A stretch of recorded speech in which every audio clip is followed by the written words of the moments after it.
Perkenalkan, nama saya Eva Damayanti SAG. Saya guru fikih di Madrasah Tsanawiyah Nurul Sa'dah, Desa Pekantua, Kecamatan Kempas, Kabupaten Indragiri Hilir, Riau. Sekaligus mahasiswa PPG dalam jabatan BES 3 tahun 2025 di LPTK UIN Susko Pekanbaru dengan NIM 42511521 Pada hari ini saya akan melaksanakan praktek pembelajaran di MTS Nurul Sa'dah Pekantua untuk uji kinerja kelas 7 dengan tema tata cara sholat fardu 5 waktu dengan metode problem based learning. Selamat menyaksikan. Assalamualaikum warahmatullahi wabarakatuh. Waalaikumsalam warahmatullahi wabarakatuh. Apa kabarnya anak-anak sekalian? Alhamdulillah baik. Alhamdulillah baik. Untuk pertama pagi ini kita mulai belajar agar ilmu kita bermanfaat dan mendapat berkah dari Allah Subhanahu wa taala.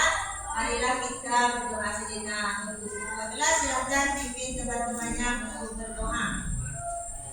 Doa mulai. Bismillahirrahmanirrahim. Rabbi shrah li sadri wa yassir li amri wahlul 'uqdatam min lisani yafqahu qawli. Raditu billahi rabba wa bil islam madina wa bi Muhammadin wa nabiyya wa rasula. Rabbi zidni ilma warzuqni fahma. Amin. Selanjutnya Ibu akan ada absen dulu. Kalian siapa yang hadir hari ini? Alhamdulillah, berarti datang semuanya. Untuk selanjutnya kita cek dulu kondisi kelas kita. Apakah ada sampah di samping kalian atau ada apa namanya? Ada Bu. Ada sampah. Ada sampah. Buang dulu. Masya Allah, lagi dengan Abi. Ya. Selanjutnya kita siapkan mulai untuk alat tulisnya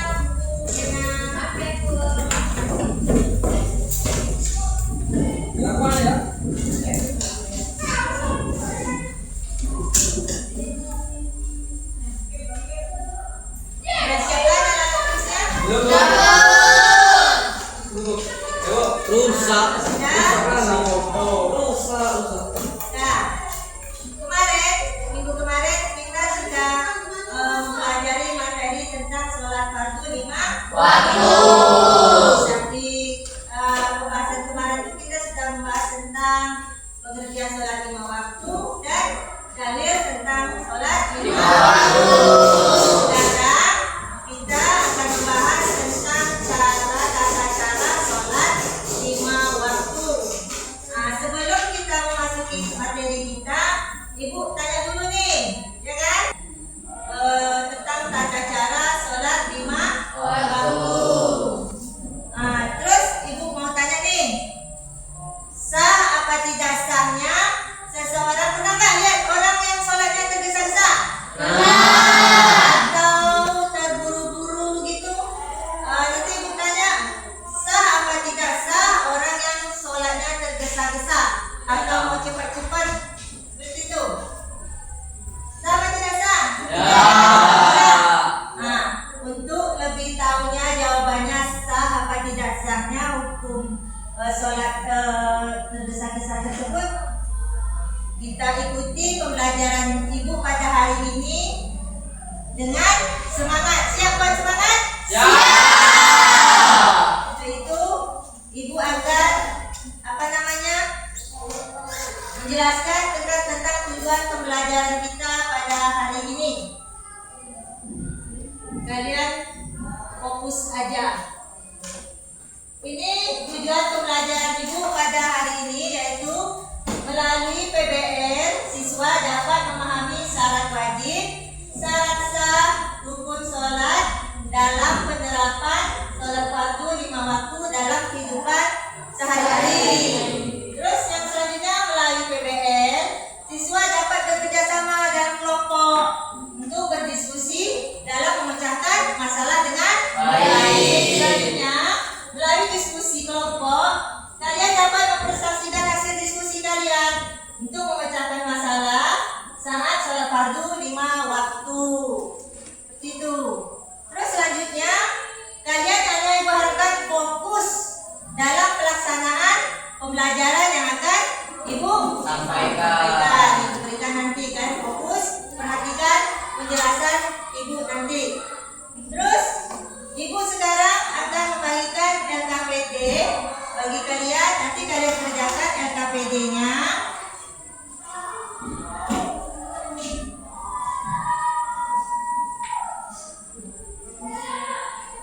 Terus kalian jawab LKPD-nya.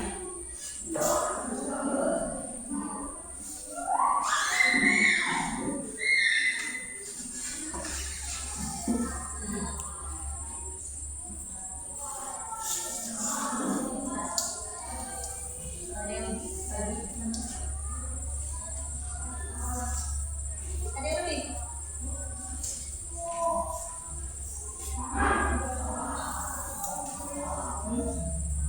Oke, ada tulisnya belum disediakan ya? Disediakan dulu ada tulisnya.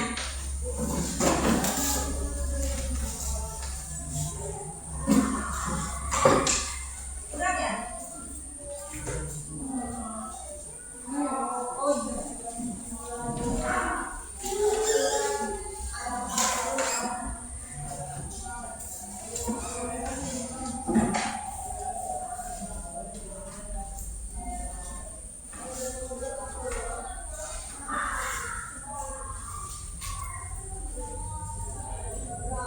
Sudah?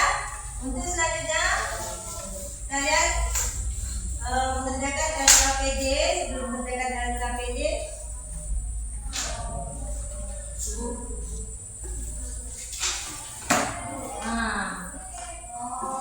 skenario masalah. Ibu mau salah satu kalian untuk membacakan skenario masalah. Siapa yang mau baca? Ya silakan, boleh. Skenario masalah. Seseorang siswa terbiasa sholat dengan cepat karena mengejar waktu istirahat. Ia sering tidak tumanina, bahkan kadang lupa bacaan. Apakah sholatnya sah? Bagaimana seharusnya sholat dilakukan agar sesuai tuntunan syariat? Ya. Untuk kita memecahkan masalah ini, silakan kalian membagi kelompok untuk berdiskusi.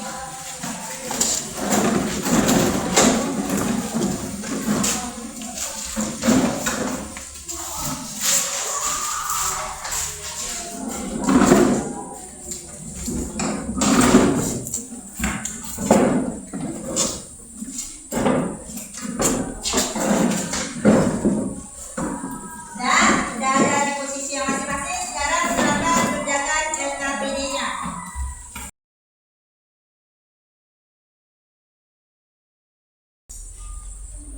Oke, selanjutnya sudah kerjakan?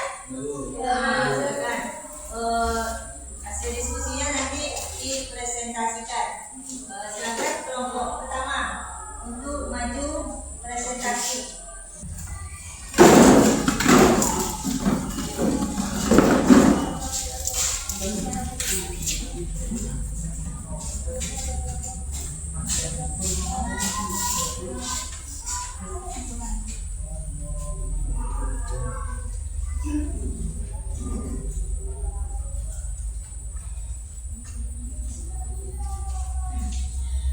Assalamualaikum warahmatullahi wabarakatuh. Waalaikumsalam warahmatullahi wabarakatuh.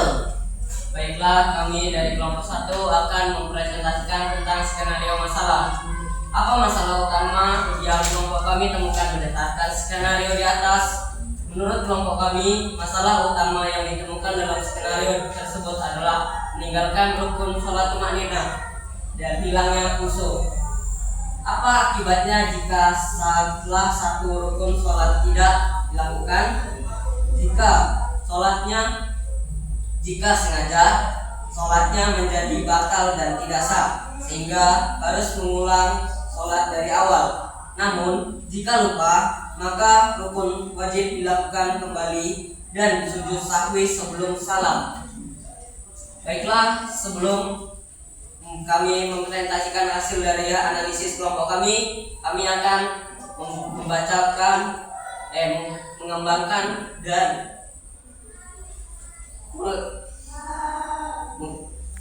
kelompok kami akan menghasilkan tata cara pelaksanaan sholat fardu secara berurutan dari niat sampai salam. Baiklah, satu siswa dari kelompok kami akan mempresentasikan tata cara sholat tersebut. Gerakan buku aja. Gerakan buku dari berdiri.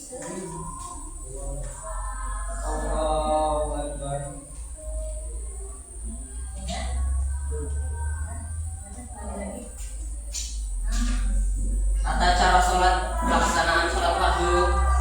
Yang pertama adalah niat sholat, 2. Takbiratul ihram, 3. Berdiri bagi yang mampu, 4. Membaca Al-Fatihah, 5. Ruku, 6. I'tidal, 7. Sujud, 8. Duduk antara dua sujud, yang 9. Duduk tasyahud awal sampai atau akhir, 10. Membaca sholawat, 11. Salam, yang ke-12 tertib. Baiklah, berdasarkan hasil analisis yang dari kelompok kami dapat disimpulkan bahwa syarat sah adalah syarat yang wajib dipenuhi sebelum melaksanakan sholat.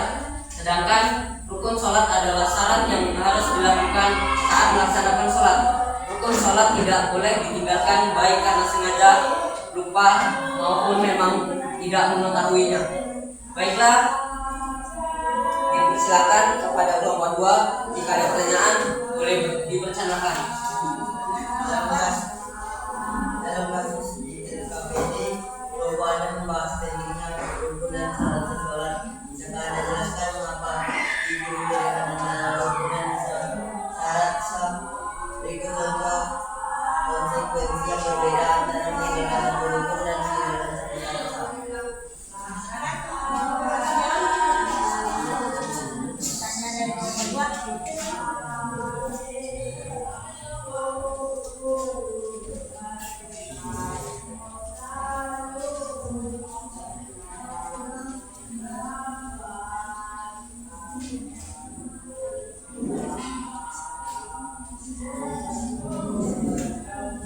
Baik, kami akan menjawab pertanyaan dari kelompok 2. Perbedaan antara rukun dan syarat sah sangat mendasar. Rukun sholat adalah komponen internal sholat. Jika ditinggalkan, sholat batal dan harus diulangi. Contoh konsekuensi: jika seorang lupa membaca Al-Fatihah di satu rakaat, maka rakaat tersebut dianggap tidak ada, dan ia wajib menambah satu rakaat sebagai gantinya, atau sholatnya batal jika tidak diperbaiki. Syarat sah sholat adalah ketentuan eksternal yang harus dipenuhi sebelum sholat dimulai. Jika syarat ini hilang di tengah sholat, maka sholat langsung batal seketika itu juga. Contoh konsekuensi: jika seseorang batal wudhu, hilang syarat sah suci dari hadas di tengah sholat, ia wajib menghentikan sholatnya saat itu juga, berwudhu kembali dan mengulang sholatnya dari awal. Ia tidak bisa hanya menyempurnakan rakaat yang tersisa. Baik, itu jawaban dari kelompok kami. Apakah kelompok 2 puas?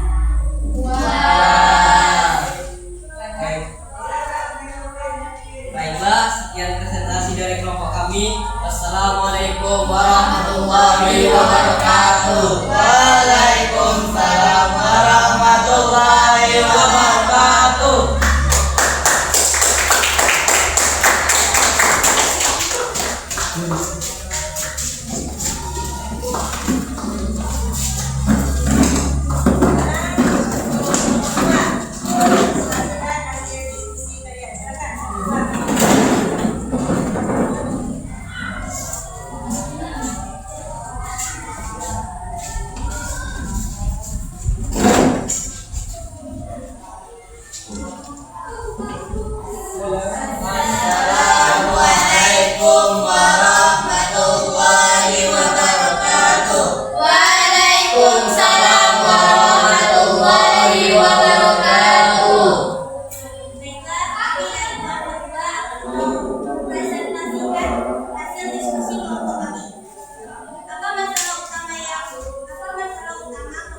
kelompok kami temukan berdasarkan skenario di atas, masalah utama yang ditemukan dalam skenario tersebut adalah meninggalkan rukun sholat atau tumaninah dan hilangnya khusyuk.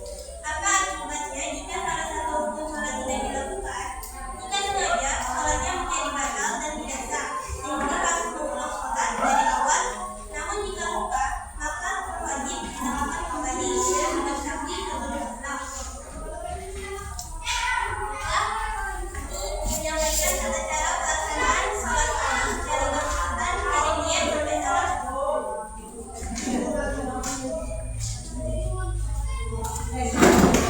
Yang pertama, niat sholat. Yang kedua, takbiratul ihram. Yang ketiga, berdiri bagi yang mampu. Yang keempat, baca al-fatihah. Yang kelima, rukuk. Yang keenam, iktidal. Yang ketujuh, sujud. Yang kedelapan, duduk antara dua sujud. Yang sembilan, duduk tasyahud awal atau akhir. 10, baca sholawat. 11, salam. 12, tertib. Salah satu orang dari kelompok kami akan mempraktikkan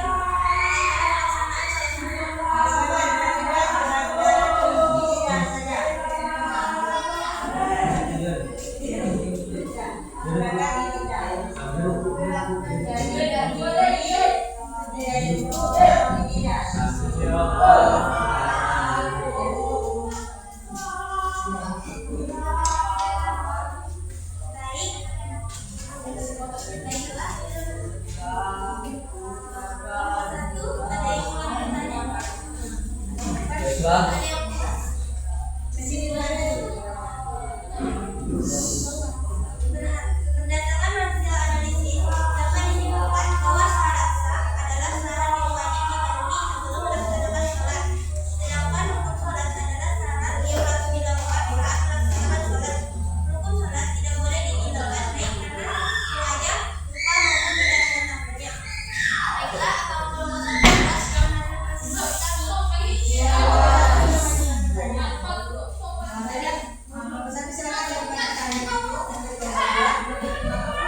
Baiklah, kelompok 2 telah mendapatkan pentingnya tumaninah dan khusyuk. Berdasarkan hadis tentang al-musi fi sholati, ada orang yang buruk sholatnya, apa yang harus dilakukan oleh seseorang mukmin jika ia menyadari bahwa imam sholat di depannya sholat dengan cepat dan tidak tumaninah dalam rukuk dan sujud?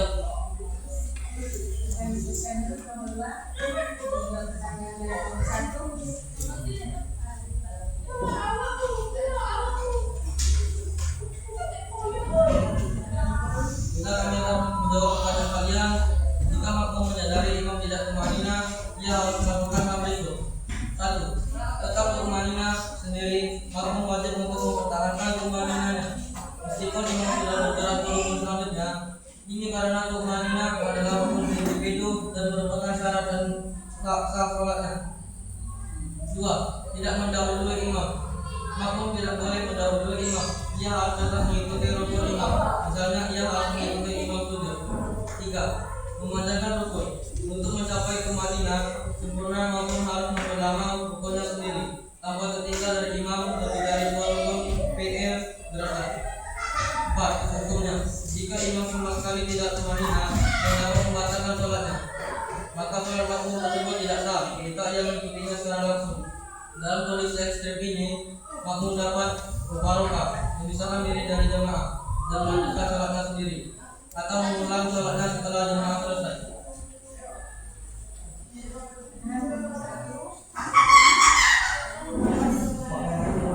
Apakah puas dengan jawaban yang membuat puas?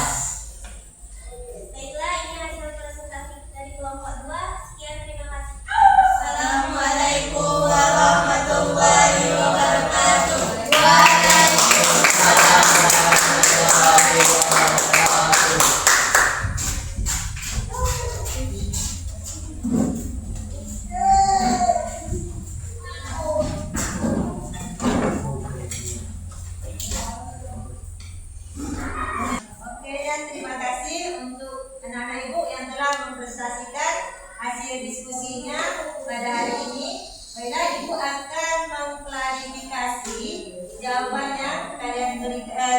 jawabannya dari hasil presentasi kalian.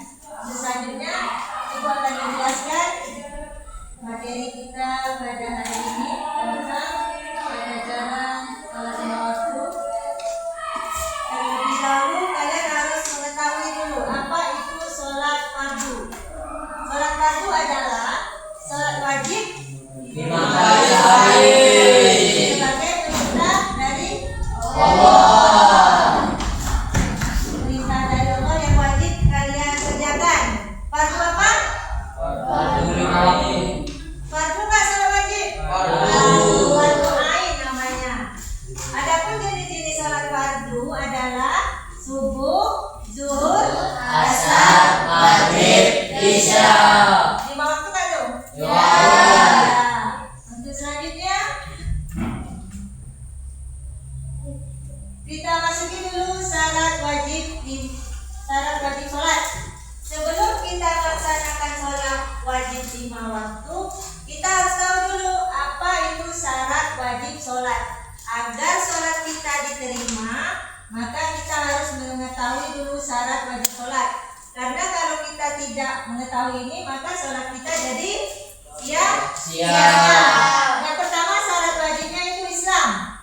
Jadi kalau bukan orang Islam, sah nggak sholatnya? Jadi kalau mau memenuhi syarat sholat harus Islam dulu. Terus kemudian berakal sehat.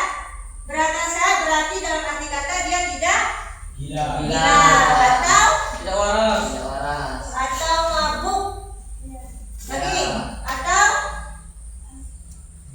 pingsan atau tidur. Itu namanya berakal sehat. Syarat wajib yang kedua itu. Terus kemudian balik. Balik ini artinya dewasa. Berarti kalau belum dewasa merupakan syarat wajib sholat nggak? Belum. Kalau belum dewasa, kalau belum balik. Belum merupakan syarat wajib sholat. Merupakan bukan syarat wajib. Ya, kalau dia belum balik, dia tidak diwajibkan untuk sholat. Kemudian suci dari hadas dan najis. Suci dari hadas dan najis berarti dia tidak boleh sedang berhadas melakukan sholat dan terbebas dari najis. Kemudian ini syarat apa ini suci dari hadas dan najis? Syarat sah. Untuk sahnya sholat kita harus memenuhi dulu ini syarat sahnya ini. Tadi syarat wajib ada 3, ya kan?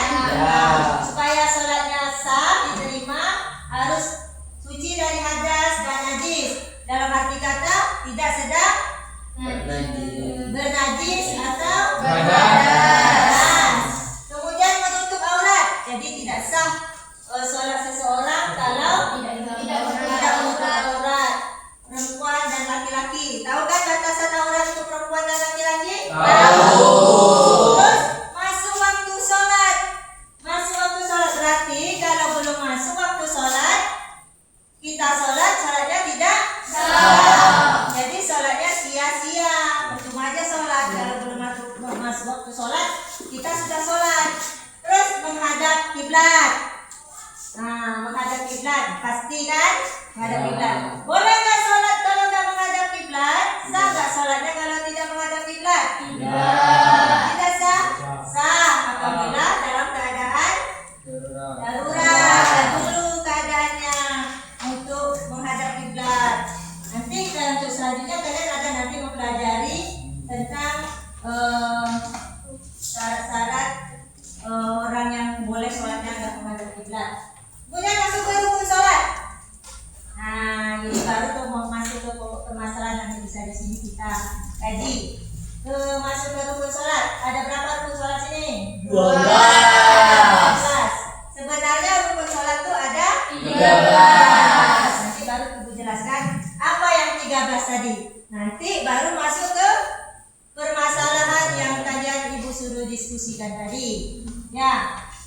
Rukun sholat yang pertama. Niat. Kalau kalian mau sholat, kalian harus niat dulu.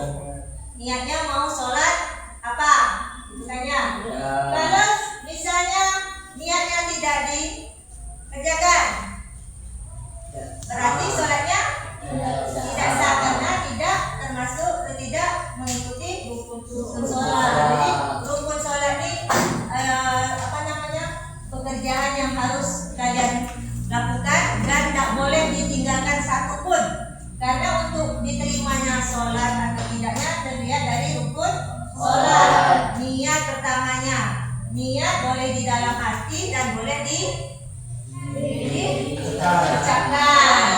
Kemudian syarat rukun yang kedua adalah takbiratul ihram. Takbiratul ihram udah tahu semuanya kan? Takbiratul ihram. Setelah niat baru langsung Allahu Akbar. Kemudian berdiri bagi yang mampu. Bagi yang mampu aja berdiri. Kalau tidak mampu, boleh gak berdiri? Boleh. Ada uzurnya, misalnya ada halangannya atau ada rukshohnya, misalnya sakit atau apa lagi? Misalnya kecelakaan, nggak bisa berdiri. Pokoknya berdiri bagi yang mampu saja untuk memenuhi rukun sholat. Kemudian membaca Al-Fatihah. Tidak sah sholat seseorang kalau tidak membaca Al-Fatihah.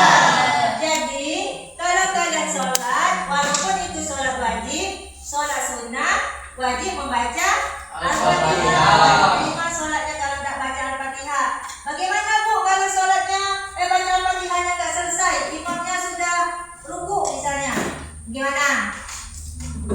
Tidak tahu. Nah, boleh baca Al-Fatihah nggak selesai, asal sudah ada surat yang paling pendek apa? Surat Al-Kausar. Ada berapa ayat di situ? 3. Ada 4 ayat. Jadi boleh baca Al-Fatihah dan sah tetap sholatnya. Kalau sudah bisa baca Al-Fatihahnya 3 ayat aja sudah cukup. Kalau imamnya sudah ruku, ikuti gerakan imam. Jadi kita sebagai makmum harus mengikuti gerakan imam. Asal jangan tidak baca Al-Fatihah. Kalau tak baca Al-Fatihah baru sholatnya tidak sah karena tidak memenuhi rukun sholat. Kemudian ruku. Sebetulnya di ruku inilah sering terjadi permasalahan yang tadi dipertanyakan.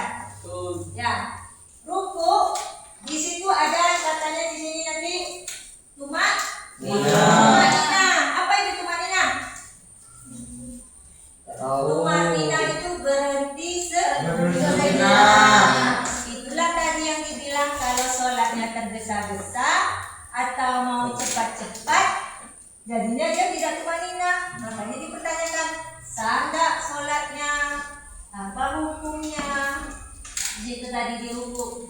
Kemudian tidak juga harus tumanina, di sujud juga harus tumanina. Duduk antara dua sujud, tumanina nggak? Tumanina itu berhenti sejenak dengan membaca doa dan zikir. Ya nggak? Kalau kalian ruku baca zikir nggak? Ya. Baca tumanina. Jadi tumanina yang itu tidak terburu-burunya itu diisi dengan membaca zikir dan doa. Jadi itu dia tidak tergesa-gesanya. Kemudian tasyahud akhir, membaca salawat, salam, baru tertib. Tertib itu artinya berurutan, tidak ada saling dijauhkan. Misalnya aku mau sujud aja lah langsung, nggak usah lah ruku nanti aja, itu nggak boleh. Itu nggak boleh itu. Kalau langsung langsung pengerjaannya ditukar-tukar, dibolak-balik itu nggak boleh. Ya, nggak boleh dibolak-balik. Harus tertib, harus sesuai dengan syariat Islam. Rukun sholatnya harus dipenuhi dengan betul dan tumanina. Itu intinya tumanina deh kan? Tumanina intinya kan? Permasalahan kan tadi tumanina. Jadi tidak sah sholat seseorang kalau tidak tumanina. Tidak kalau terburu-buru dan tergesa-gesa. Demikianlah penjelasan Ibu tentang sholat 5 waktu.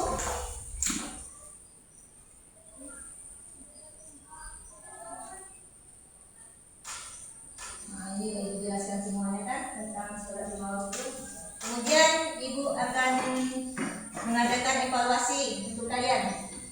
Nah, nanti kalian dikasih lembaran soal, kalian jawab berdasarkan penjelasan Ibu tadi. Sudah siap? Siap. Evaluasi ya.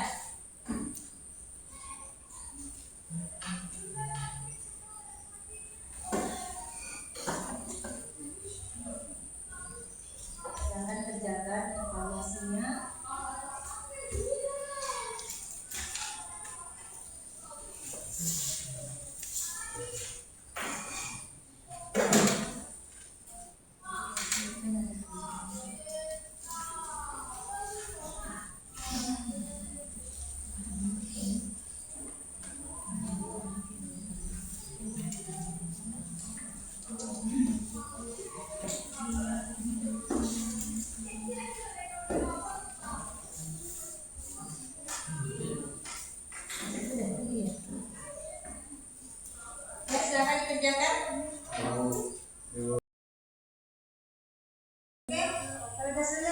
Udah Bu.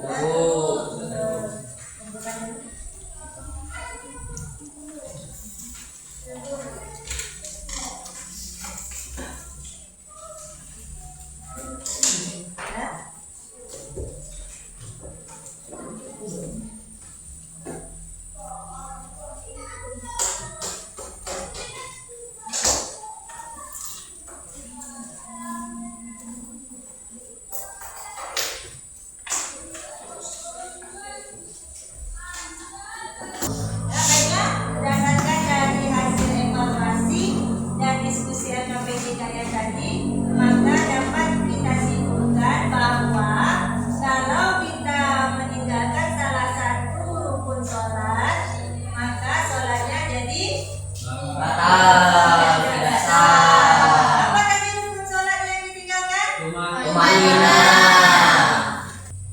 Oke, berdasarkan materi kita hari ini, Ibu ingin menanyakan kepada kalian bagaimana prestasinya pembelajaran pada hari ini. Berapa ratingnya nih? 100. 100. Baiklah, untuk materi kita minggu depan, materi hari ini cukup sekian. Kemudian nanti kita sambung ke materi minggu depan, yaitu hikmah dari pelaksanaan sholat fardu 5 waktu. Nah, sebelum kita akhiri pembelajaran kita pada hari ini, ada baiknya kita berdoa dulu agar pembelajaran kita hari ini menjadi bermanfaat bagi diri kita sendiri. Silakan ketua kelas memimpin doa penutup kafaratul majelis. Kedua pembelajaran kita hari ini dengan doa kafaratul majelis. Subhanallahumma wa bihamdika asyhadu an la ilaha illa anta astaghfiruka wa atubu ilaik. Walhamdulillahi rabbil alamin. Demikianlah pembelajaran kita. Terima kasih atas atensinya. Ucapkan assalamualaikum warahmatullahi wabarakatuh.